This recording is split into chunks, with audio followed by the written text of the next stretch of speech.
2019 क्या प्रेडिक्शन है? आप तो जनता की नब्ज टटोलती हैं, जानती हैं। देखिए, मैं निश्चित रूप से भारतीय जनता पार्टी के लिए कैंपेन प्रोजेक्ट्स में इन्वॉल्व रहती हूं, पर मैं जनता की आवाज बन के कुछ प्रिडिक्ट नहीं करूंगी।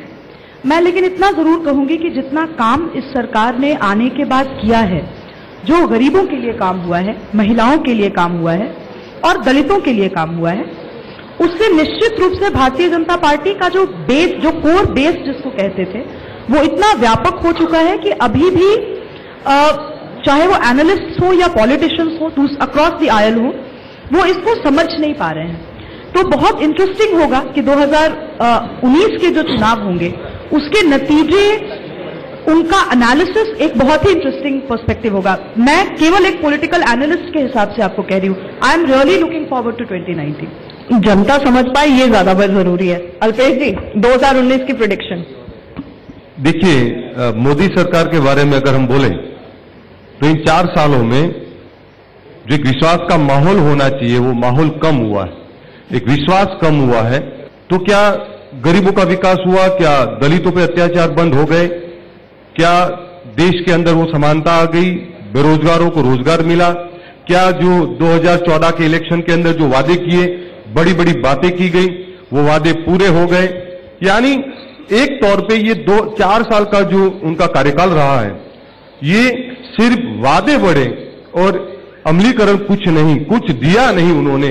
वादे किए थे काले धन के, वादे किए थे बेरोजगारों को रोजगार देने के, वादे किए थे देश के अंदर सुशासन लाने के, वो सब वादे फेल हुए हैं। और आज देश के अंदर ये माहौल है कि देश के अंदर एक नफरत की राजनीति, एक बांटने की राजनीति, देश के अंदर हर कोई अनसिक्योरिटी फील कर रहा है, हर कोई जो गवर्नमेंट पे जो भरोसा होना चाहिए। प्रेडिक्शन 2019 की। देखिए, इन 4 सालों में बेरोजगारों को कितना रोजगार दिया? इन 4 सालों में आपने महंगाई कितनी कम की? इन 4 सालों में कितना काला धन वापिस लाए? इन 4 सालों के अंदर आपने देश के अंदर क्या किया? उन्होंने कुछ नहीं किया, लेकिन आप पर आरोप है कि आपने ऑल्टरनेटिव ही नहीं दिया। यानी TINA factor, there is no alternative to Modi. देखिए, राहुल गांधी ने लास्ट मिनट में कर्नाटका में बोल दिया कि मैं प्रधानमंत्री पद का दावेदार हूं और चुनाव बिल्कुल स्लिप हो रहा था। देखिए, क्यों बोलेंगे ना राहुल गांधी। आपने 2019 की प्रेडिक्शन अभी भी नहीं दी है। देखिए, राहुल गांधी जी अगर बोलते हैं कि मैं देश का प्राइम मिनिस्टर बनना चाहता हूं, तो उसमें गलत क्या किया उन्होंने? अगर नहीं मना भी करते तो बहुत प्रेडिक्शन होता और अलग बातें होती, पर उन्होंने अच्छा, आप एक लाइन में इतनी देर में क्यों नहीं बोल पा रहे हैं कि राहुल गांधी अगले प्रधानमंत्री बनेंगे? अल्पेश, ये बताएं। देखिए, देश के अंदर राहुल गांधी नेतृत्व करेंगे, देश के प्राइम मिनिस्टर बनेंगे।